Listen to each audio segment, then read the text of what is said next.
Hello दोस्तों, स्वागत है आपके हैं अपने यूट्यूब चैनल स्मार्ट क्लास में। तो दोस्तों आज हम लोग प्रश्नावली जो नया चैप्टर आया है प्रश्नावली 9.1 इसके प्रश्न संख्या 2 को देखेंगे। इसके पहला वाला जो प्रश्न था वो आपका वीडियो बना हुआ, उसको जो भी उसको पहले आप लोग देख लेना, क्योंकि पहला प्रश्न में हम कुछ बेसिक भी बताए हैं, तो उसको आप लोग जरूर देख लेना, उसके बाद ही प्रश्न संख्या 2 को देखिएगा। तो चलिए अब आप लोग देख रहे हैं प्रश्न संख्या 2 को, तो चलिए यहाँ पे वीडियो को हम ये प्रश्न बहुत हाईलाइटेड होता है एग्जाम की दृष्टि से। आंधी आने से एक पेड़ टूट गया, यही वाला प्रश्न है ना, यहाँ पे देख रहे हो ना, तो इसको बस ध्यान से समझिएगा। कुछ नहीं, आंधी आएगा टूटेगा, फिर पेड़ आएगा जग उगेगा, ऐसा ही तो होता रहता है। चलो आंधी आया टूट गया, चलो, लेकिन मैथ है ना, बनाना तो पड़ेगा।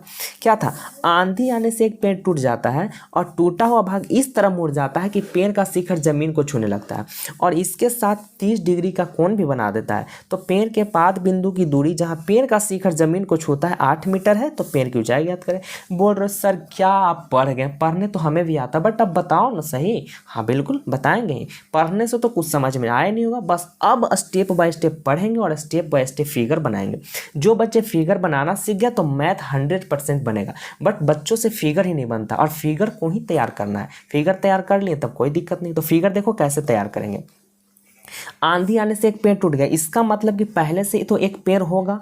तो चलो एक यहाँ पे हम मान लेते हैं कि ये आपका पेड़ है, ये आपका पेड़ हो गया और टूटा हुआ भाग इस तरह मुड़ता है कि पेड़ का शिखर जमीन को छूने लगता है। अब पेड़ शिखर बोले थे ऊपर वाला, बेसिक में हम बताए थे कि शिखर ऊपर वाला को बोलते हैं। तो बताओ ये ऐसा जगह से टूटा है कि टूटने के बाद जमीन को टच करने लगा। अगर बताओ यहाँ से इसको हम तोड़ देंगे तो बताओ जमीन पे ठेकेगा जी, ये तो लटक जाएगा। तो ऐसा तोड़ो ना कि जमीन पे सेट हो जाए। तो मान लो कि ये आपका यहाँ से टूट गया, अब बताओ ये पार्ट है तो आपका तो जमीन पे टच हो जाएगा। तो आराम से इसको हम टच करा देते हैं। टूटा हुआ भाग है ना, तो इसको डॉट डॉट से दर्शा देंगे। इसको अब आप मिला दो। ये टूटा, अब ये वाला पार्ट नहीं है, ये टूटा हुआ था जो नीचे आकर गिर गया। अब देखो ऐसा गिरा कि जमीन को छूने लगता है और ये जो ऊपर का जो पार्ट टूट के जमीन पे गिरा और जहाँ पे पेड़ था, ये दोनों की दूरी आपका दिया हुआ है 8 मीटर। यही आपका प्रश्न बोला था। और तो यहाँ पे तो कुछ एंगल बना, तो एंगल यहाँ पे कितना बन गया? 30 डिग्री।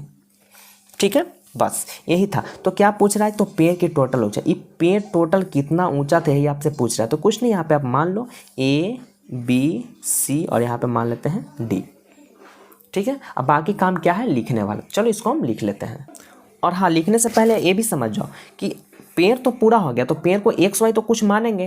तो ई वाला पार्ट को हम मान लेते हैं एक्स, क्योंकि 2 पार्ट में बन गया, टूटा तो एक्स मान लेंगे। तो ये क्या मानेंगे? वाई। अब आप ही बताओ, जब ये वाला यहाँ से यहाँ वाई माने हैं तो ये भी तो वाई रहेगा। क्यों रहेगा कि नहीं रहेगा? क्योंकि यही पार्ट पहले यही था, लेकिन टूट के यहाँ पे आ गया, तो ये वाला पार्ट तो अब गायब हो गया। मतलब टूटा हुआ पार्ट यहाँ पे आया, इसका मतलब ये वाला पार्ट वाई माने तो ये भी पार्ट वाई हो जाएगा। समझ गए? तो चलो इसको हम लिख लेते हैं। जो लिखने का प्रक्रिया था वहाँ पे आपको लिखा गया। क्या लिखे हैं ध्यान से समझिए। माना कि ए बी एक पेड़ है, ए और बी आपका पेड़ था जिसका टूटा हुआ भाग सी डी है। ये पेड़ जो था, पेड़ का टूटा, तो टूटा हुआ भाग तो यही है, ये शुरू में तो जुड़ा हुआ है। टूटा हुआ भाग गिरा तो टूटा हुआ भाग क्या था? सी डी था, जिसे हम लोग क्या माने हुए हैं? वाई माने हुए। बस फिगर से देख करके लिख लेना। अब दिया हुआ क्या क्या है, तो जो बिंदु था और जो पेड़ था दोनों के बीच की दूरी यहाँ पे लिख गए। बी सी बराबर आपका 8 मीटर और एंगल आपका दिया हुआ है 30 डिग्री। एंगल कैसे लिखेंगे? बी और सी वाला बीच में रखना है, क्योंकि एंगल यहाँ पे बन रहा है। बी सी डी करेंगे तो बी सी डी आपका कितना है? 30 डिग्री। इतना तो समझ गए। अब चलते हैं प्रश्न से। तो प्रश्न में ट्रायंगल तो ही ना बन रहा है, बी सी डी। बस अब ये वाला कुछ नहीं, इसको से आपको कोई मतलब नहीं रखना, ये सोचो नहीं है। ठीक है, बस यही ट्रायंगल से आपको चलना है। अब देखो यहाँ पे चलेंगे कैसे, यहाँ पे थोड़ा सा परेशानियां क्या होगी समझिएगा। कि अब देखो एक एक्स है, यहाँ पे जो बोलेंगे उसको सुनिएगा। एक यहाँ पे आपका एक्स है और एक यहाँ पे आपका वाई है। तो ये जो 8 है ना, 8 एक बार एक्स को लेकर के चलेगा और फिर 8 एक बार वाई को लेकर के चलेगा। मतलब 8 जो है दोनों के साथ चलेगा। कैसे समझिए, देखो हम लोग चलते हैं। पहले देखो 8 को लेना है, फिर एक्स को लेना है, फिर 8 को लेना है, फिर वाई को लेना है। मतलब एक एक बार दोनों को लेना है। तो देखो पहले हम यहाँ पे, ये आपका क्या था? लंब था और ये आपका क्या है? आधार है। तो लंब और आधार क्या होता है? tan होता है। ठीक है, कोई बच्चा पहले आधार बोलेगा फिर लंब बोलेगा, तो आधार बटा लंब, तो यहाँ पे कॉट लिखना पड़ेगा। समझ रहे हैं ना बात को जो बोल रहे हैं? तो यहाँ पे लंब था, ये आधार था, तो लंब बटा आधार 10 हो गया। एंगल आपका 30 है, तो यहाँ पे आप 30 कर लो बराबर। लंब पहले बोले थे तो लंब x है, उसके बाद 8, x बटा 8, 8 बटा एक्स करोगे तो यहाँ पे कॉट करना पड़ेगा। समझ रहे हैं? तो tan 30 का मान 1/√3 बराबर x बटा 8। √3 में x से गुना कर लो, √3x बराबर 8 तो x बराबर 8/√3। चलो, तो मतलब इससे क्या पता चला कि यहाँ से यहाँ तक का पेड़ की ऊंचाई हम निकाल लिए। अब बाकी इतना और बचा हुआ, अगर इतना निकाल लेंगे और फिर दोनों को जोड़ देंगे तो पूरा पेड़ का ऊंचाई तो निकल जाएगा। तो चलो, यहाँ पे एक पार्ट हम निकाल लिए, tan 30 से तो चल दिए। अब चलेंगे हम लोग, अब x का काम खत्म, अब ये दोनों को चलना है लेकर के। तो ये आपका हो गया आधार, ये आपका है कर्ण। तो आधार बटा कर्ण किसका होता है?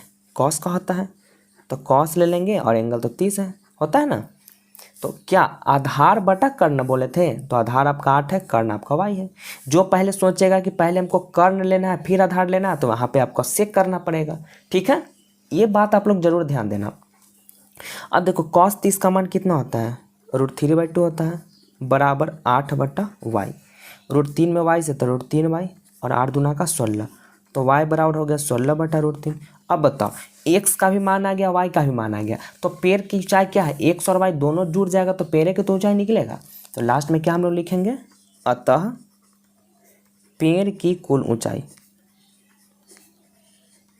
पेड़ की कुल ऊंचाई। तो पेड़ की कुल ऊंचाई कितना हो जाएगा? तो दोनों को जोड़ लेंगे, x और y दोनों को जोड़ना पड़ेगा, तो पेड़ की टोटल ऊंचाई निकलेगा।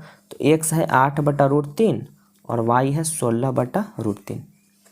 बताइए, जब दोनों नीचे वाला सेम रहता है तो ऊपर उसी में जुड़ जाता है, ये तो सबको पता है। तो 16 8 जुड़ेगा तो 24 हो जाएगा /√3। अब नीचे रूट में तो परिमेकरण कर दो, तो √3/√3। तो आपका क्या हो जाएगा जी? 24√3, और √3 में √3 से गुना करें तो सिर्फ 3 बनेगा, क्योंकि √3 में √3 से गुना करेंगे √9, और √9 3 का वर्गमूल होता है। चलो, तो 3 8 24 हो गया, तो कितना बचा? 8√3 मीटर। यही आपका आ जाएगा पेड़ की टोटल ऊंचाई। बताइए, हार्ड लगा जी? नहीं लगा होगा। वीडियो अच्छा लगा होगा तो वीडियो को जरूर लाइक करिएगा, और चैनल पे पहली बार आए होंगे तो सब्सक्राइब भी जरूर करिएगा। ठीक है, अब हम लोग मिलते हैं अगले नेक्स्ट वीडियो में, तब तक के लिए दोस्तों बाय।